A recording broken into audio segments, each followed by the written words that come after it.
There's a new street fighter on your windowsill. The weapon is peace, the word is chill. Yeah. Hello there, gang. Welcome to another episode of Displaying Model Behaviour. I'm gonna do something fun. You wanna do something fun? I'm here to do something fun today. Fantasy booking. I haven't done this before, but I love this little idea of alternate realities and different versions of heroes and villains and whatnot. And recently I've been giving DC some more headspace looking at some of the stuff that they've been doing, particularly with Dark Knight's Metal. As a concept, I think that is so cool. Alternate universe, evil versions of Batman, where he's taken the different powers and gimmicks, essentially, of Justice League members and stolen them and become evil with them. And that's really badass. And unfortunately, that's kind of a problem I have with DC is like, I love a lot of their concepts, but the execution, not so much. I bought a couple of the trade paperbacks of the Dark Knight Metal, and I was like, God, like the ideas are there, but it was just so weird and bizarre, and I was like, I can't get on board with this. And in fairness, it probably helps if you have more experience with the characters. I was going in relatively blind, so, you know, credit where it's due. I'm sure that to hardcore DC fans, it was probably really well executed. But for me, it was the nucleus of an idea. What if we did Dark Knight's Metal, but for Spider-Man? Or so Dark Web Metal. What versions of Spider-Man would we have if he A, broke bad, and B, stole or co-opted the identity of one of his Avengers teammates? So folks, this is my fantasy booking with kit bashed figures of Dark Web Metal Spider-Man. So first of all, we have the mashup of Spider-Man and Captain America. I present to you, I hope you appreciate this name as much as my sense of punning did, Rachnid. Arachnid. Workshop with me, we'll get there. Rachnid. My idea, this backstory, is that in the wake of Civil War, so I think Civil War is going to play into this quite a lot, because no other time has Peter Parker been so royally screwed by everything. So what if Peter blames himself for the death of Captain America, all right? And he's like, I am going to make amends for this. But of course, he's still wanted by the police. Possibly, you know, Aunt May has just been killed, so he blames Tony Stark. That's it. I'm kind of workshopping here. So yeah, he blames Tony Stark for the death of Captain America. So the first thing he does is decide, right, I'm going to get the symbiote back because I need more power. I need to be juiced up. So he gets the symbiote back and he goes to take revenge and reclaim the mantle of Captain America. So of course he goes cuckoo bananas when he, Aunt May dies, because there's no Mephisto deal here. Thank God.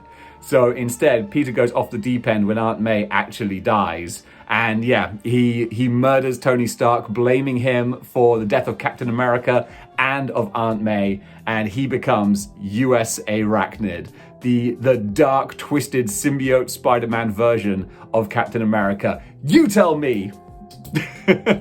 You tell me that's not money right there. Also, this is a kit bash, as you can see, of Flash Thompson Venom with the Spider-Man Noir head, and of course, the Captain America Venom shield. And I think that kind of works. Next up, we have a character who doesn't even need a name change, because of course it's the Black Widow, but a very different version of the Black Widow here. This time, Patricia Parker. We're doing a bit of a mashup with sort of the difference in ethnicity and changing things around a bit. Because also that was another thing I really liked with the Dark Knight's Metal was they, Batman didn't have to be a white cis male. He was, they had a female Aquaman Batman type character. So I'm going for an African-American female Spider-Man type character here. And for this little backstory, we know that Peter Parker's parents were spies. So what if, bear with me, what if Peter Parker's spy mother was spying in Russia, as America is known to do, and the rest of the world. We all spy on each other. It's no big deal. I'm not getting political. But yeah, what if she happened to be captured by the Russians while pregnant with Patricia Parker? Did I say her name was Patricia or something else? It was definitely a P. You gotta have alliteration if it's Spider-Man. So yeah, she is captured by the Russians while pregnant, and of course, they take the baby and then train her to be the Black Widow. So she is raised by, the Russian Secret Service, KGB, Spetsnaz, to become the ultimate badass and pretty amoral assassin, the Black Widow. Now we gotta have another heavy hitter, so it's the Thor equivalent. And here we have the Cyborg Spider, God of Thunder. And this is one, I need to work out a name for this, so help me out in the comments. In the comment section, actually, I want your idea of alternate Spider-Men, or backstories, or names, or how to add to this lore. So again, for this story here, I'm gonna go back to the well of Civil War, and of course that will always work out badly for Peter Parker. So he wants revenge. Aunt May has been killed. Who knows? Maybe Mary Jane has been killed off as well. The Kingpin just went scorched earth on Spider-Man. So he wants more power to get revenge. And the first thing that comes to his mind now is the Thor clone, Ragnarok. How can he use this? And what he does is he goes completely cuckoo bananas and he thinks, well, this thing has the ability and the power to be a substitute Thor. I'm gonna get me some of that. So Peter goes full on mad scientist and he turns himself into a cyborg with the power of Thor. So yeah, using his brains and his skills, he defeats, captures. Actually, by this point, Ragnarok, the Thor clone, had been sort of taken offline. So yeah, he steals the Thor clone's body, he augments himself, and he becomes I like the little horns are kind of like spider pincer mandibles. It all kind of works. But he turns himself into this twisted creature of machinery, metal, and Asgardian type technology to become the evil cyborg spider, God of Thunder. It's pretty badass. For this next character now, we're going to go back to using the idea of Peter Parker's parents being super spies. What if they were never killed? What if their plane never went down? What if they had Peter and raised him as their child, and Peter grew up with super spy parents that work for the government, parents that work for S.H.I.E.L.D., parents whose kid would probably go on to become a S.H.I.E.L.D. agent in the vein of Hawkeye. So perhaps in this reality, Peter Parker and Hawkeye are in fact rivals in S.H.I.E.L.D. They're both S.H.I.E.L.D. agents, assassin type characters, and maybe their friendly rivalry goes a little bit too far, and Peter decides that he wants a leg up, so he tries and experiments with these spider enhanced super soldier type formulas, and eventually he creates easy for me to say, he creates a new super soldier formula based on spider and arachnid DNA, and of course, as will happen with any mad scientist, yeah, it gives him the powers that he wants, but it also completely drives him crazy, and we get the Huntsman Spider. You like that? I think a Huntsman Spider actually is a spider. That was my little brainwave, and I was like, oh, that's genius. Should I look it up to find out if it actually is a thing? No, I'm just going to assume that it is. I'm sure a Huntsman Spider is a thing. So we have the evil, psychotic version of Hawkeye that is Peter Parker, the Huntsman Spider. Made, of course, with the Old Man Logan body and classic black costume head here. I really like this. I think it reminds me of the old character from the 90s from the comics Grendel, if any of you are familiar with that. But yeah, this looks badass. I like this. Huntsman Spider. All right, this next one, of course, is a big money player, A-lister for the Avengers. It is the Iron Man equivalent. And may I introduce to you the incredibly imaginatively named Iron Spider, or Cyber Spider, or Iron Spy, a spider with a Y, because that's kind of cybery. We'll workshop it. We'll come back to that. But ladies and gentlemen, we'll call him the Iron Spider. How did this monstrosity come to be? Well, I'll tell you. Picture a world, if you will, where Tony Stark never gets injured in, be it Vietnam or Afghanistan or wherever his origin now takes place. That never happens. So Tony Stark never learns his lesson. Tony Stark remains a greedy, manipulative warmonger, basically. But he's a warmongerer. Warmongerer? How do you pronounce that? Either way, he's one of those guys with an excellent intern program. So what aspiring young scientist goes to, do his internship at Stark Industries? Only Peter Parker. But unfortunately, what happens when this boy genius, Peter Parker, creates one of the greatest technological breakthroughs ever in American science? Well, of course, the evil, scheming, hasn't learned his moral lessons industrialist Tony Stark steals them, patents them, and makes billions off of them. So Peter is not best pleased. So of course, he breaks into Stark Industries to steal back his designs, reclaim what is his. And of course, it all goes horribly wrong. The guards break in, people get killed, Tony Stark tries to intervene. It's all a horrible show, and eventually Peter comes away with his reclaimed technology, which he uses to become the corporate ghost type character, like a corporate saboteur type character, the Iron Spider. And you know what? Just spitballing that off the top of my head, sounds pretty cool. So this is of course made with a Deathlock body with a few attachments from the Centurion Iron Man, and the head of course from the SPDR Build-A-Figure. And yeah, I'm kind of digging this. All right, now we're going to get some real melancholy tragedy here. Not a classic Avenger, but certainly a staple Marvel character. We have Peter taking on the guise of the Arachnid Punisher, or the Spider Punisher, or basically, guys, help me out with a name for this Peter Parker Punisher hybrid here. This has been done a few times in comics as well, like what if Peter Parker became the Punisher? In my little headcanon idea here, Peter never gets bitten by a radioactive spider.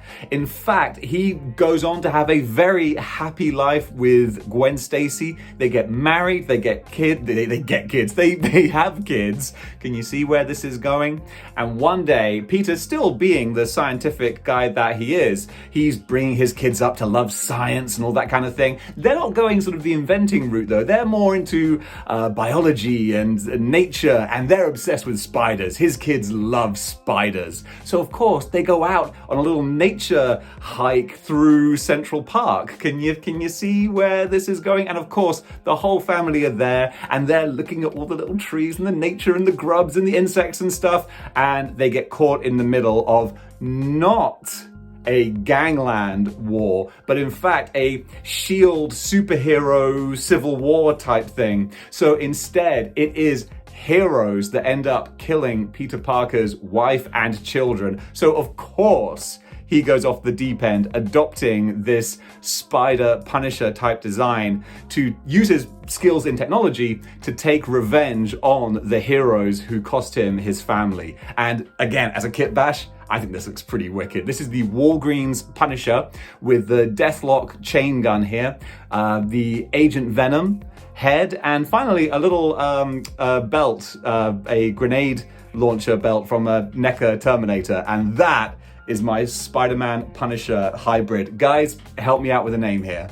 Now then, there's one classic Avenger who we cannot possibly ignore, because this team of evil Spider-Men needs a big-time heavy hitter. So we have the Hulk equivalent, the Radioactive Arachnid. How did this thing come to be? Well, I will tell you. Again, we're living in a world where Peter Parker doesn't get bitten by a radioactive spider. In fact, he goes on to be a scientific genius. And where does he intern? Only under the leadership. There's a word I was trying to come up with there. But either way, he goes to work with an eccentric, crazy scientist named Bruce Banner, and they start experimenting with gamma radiation, super soldier formulas, all that kind of stuff. And Peter, wanting to prove himself, having been bullied in school, he has a kinship with Bruce Banner, who was bullied by his father. They're two kindred spirits. Unfortunately, Peter wants to prove himself so badly to Bruce Banner that he experiments on himself with this hybrid spider DNA gamma Hulk formula, and unfortunately turns himself into the Radioactive Arachnid. That's terrible. That's worse than Scarlet Spider. But help me out, guys. What is the name for this Spider-Man version of the Hulk? I really love the way that this works. Obviously, this is the toxin body with the red Hulk head. I really dig this. So yeah, you know what happens? Every time the sun goes down, or every time he gets angry or someone bullies him, he turns into this Hulk version of Spider-Man. But of course, since he's like, these are all evil versions, this is not a benevolent child type Hulk. This is a scary, destroy the town type Hulk. But yeah, I love this. This should be a character. This is really cool. And finally, rounding out this team, just like with Dark Knight's Metal with the Batman, it wasn't just the Justice League who he kind of took on the guises of. You had the Batman Who Laughs, where he takes on the Joker's kind of identity, and Devastator, where he is blah, blah, blah, blah, blah, blah. Come on, help me out. We're gonna do it. Killed Superman. Doomsday. Whew. That was another Christopher Nolan moment. So, who is Spider-Man's enemy, whose guise he can take on? Well, this is the Spider-Man equivalent of Dr. Octopus. In this reality, there was no Otto Octavius. I love the ideas and realities where it's like flipped so blatantly that it's like really kind of cheesy and campy. There was no Otto Octavius, but there was Alex Arachnid. And this guy was a scientist who was, of course, working with radiation and all that kind of thing. So he needed to create not these octopus arms, but spider arms, spider limbs, in order to handle the dangerous material. And in fact, there was an open day in his science lab where there was a class, including a young child by the name of not Otto Octavius. Basically, Otto Octavius is the Peter Parker in this instance. We're doing a full swap. So either way, horrible accident happens in the lab, and he becomes the evil supervillain of Dr. Spider. I guess if that's the complete flip, then it's not Dr. Octopus, it's Dr. Spider. I really am just kind of riffing off the top of my head here, but I like the idea. I think I came up with the name Alex Arachnid and then worked back from there, but I didn't work very far. But still, this is a really fun combination. Finally, we have a good use for the terrible goggle glasses Peter Parker head, because at least this looks like a mad scientist. That's what everyone was saying about this head sculpt when it first came out for the retro Spider-Man, the retro Peter Parker. They were like, these look like mad scientist goggles. Well, there you go. We have a mad scientist now. Now with the superior octopus body too, you can kind of fudge that design look a bit spidery. That's my stand-in Dr. Spider to round out my villainous dark web metal evil Spider-Man team. And folks, there you have it. That is the twisted Spider-Verse type world of dark web metal. I had a blast putting this together. I hope you guys enjoyed watching this. This was really fun. I like getting the creative juices flowing and coming up with different ideas, and this one was really fun. So I want to hear your suggestions. What other characters could you kit bash, mash up together to make twisted evil versions of Spider-Man that co-opt the identities and powers of other Marvel characters? Comment below and let me know, because this is a concept that I really love. And folks, thank you very much for joining me for this episode. If you like what you see here and you want to see more, then join the 6-1 Clicks by clicking the like, share, and subscribe buttons. Also, if you really enjoy the show, you can go to patreon.com/displaying model behavior. Throw a few shekels my way. Helps keep the lights on. Plus, there's some exclusive bonus videos on there as well. But guys, thank you so much for the support, and until next time, keep displaying model behavior.